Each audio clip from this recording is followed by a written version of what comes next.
জানো, দেখলাম রাত্রিরে বিছানায় শুয়ে আছি, রমা বিজয়ের সঙ্গে বিয়ে হয়ে তোমার এখানে চলে এসেছে। আমার খুব জল তেষ্টা পেয়েছে।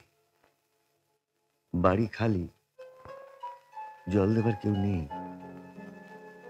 আমি খাটের উপর উঠে বসলাম। হঠাৎ দেখলাম রানী জল নিয়ে এসে আমার মুখের সামনে ধরল।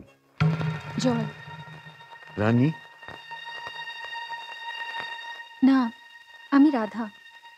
ও, তাই তো, তুমি তো রাধা। তুমি তো আমার রানী নও। দাও। রানীকে? ওর ছোট মেয়ে। ডাক্তার দিদিমণি বোন আছে?